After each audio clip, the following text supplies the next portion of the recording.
Hey everyone, welcome to the Elden Ring Reforged mod showcase. This mod is massive. It's easily the biggest mod I've seen so far. It changes almost everything about the game in some way, and if you're looking for a new experience, you should really give this a shot. I'm going to show off a few of my favorite features first, and then get to the more information side of things a little bit later. So with that, let's get started. So the first thing I want to show off is the Deflect System, which is basically like the parry system but with shields, and it works really well. So first I'm going to show just a regular shield block, and then if you do the timing right you can get a deflect, which is nice. And then if you get your timing perfect right at the last second, you do a perfect deflect, which is super satisfying. It's a really well done system, and I think it's my favorite feature just because I like blocking with shields. So next up are quality of life improvements. And you may think I'm crazy, but my two favorites that I'm going to show are faster grace animations, so sitting and standing, and faster cursor on the map. So when you navigate around your map, especially zoomed out, you go really fast. Both of these things save a lot of time during your normal gameplay. Next up is passive and active FP regen, and honestly, this system feels like the way the game should have been from the start to me. So you can see I get tiny little increments of natural regen, and then if you attack with a sword, you get a scaling amount of active regen. So right there was my master sword, which is actually Roger's rapier. But if I use this colossal sword, you see I get a bigger chunk. This helps with varying playstyles and makes it really nice. Next up is the crafting expansion. Now they didn't add a lot of items to craft, but the ones they did feel really natural and make use of your high-level ingredients really well. So the first thing that I like is being able to combine smithing stones and break down smithing stones. So if you have multiple 2s, you can make a 3, or you can turn an 8 into multiple 7s. Also, after you kill certain bosses, you unlock certain crafting items like rune arcs, golden rune 2000s, golden rune 10,000s, and larval tears. Now something that archers are going to like is that all arrows have increased from 10 to 15 per craft.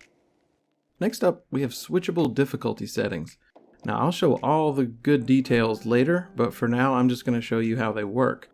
So if you take a rest at any grace in the game, you'll see this change difficulty option right here. If you click that, you can change the difficulty at any time. But fair warning that when you switch the difficulty, it uses your runes, so make sure you spend your runes before you switch your difficulty.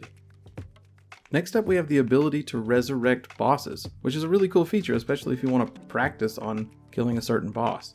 Now if you go to the Table of Lost Grace and Round Table Hold and rest, you'll see a Resurrect Bosses button, and it will let you resurrect any boss that you've killed before. So I'm going to go with Radagon. Oh, I must have already resurrected him. We can fix that. There we go. Let's try again.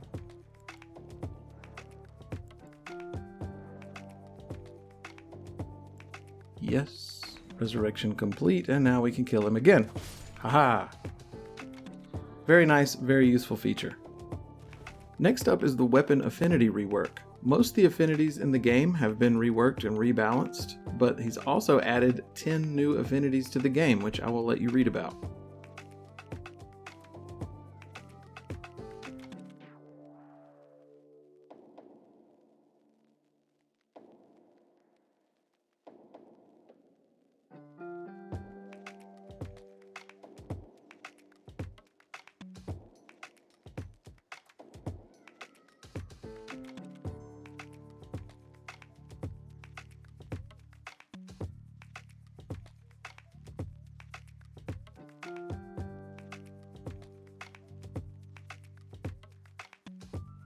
Next up is a breakdown of the custom difficulty options offered that we saw before.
The features list in this mod is so big.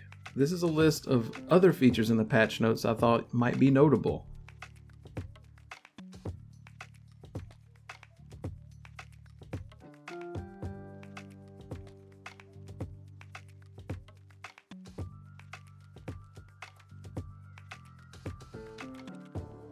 That wraps it up for the showcase for Elden Ring Reforged, a massive mod with massive features. If you're looking for a new experience, please check it out. If you like this video, please like and give me a subscribe. And as always, until next time, take care.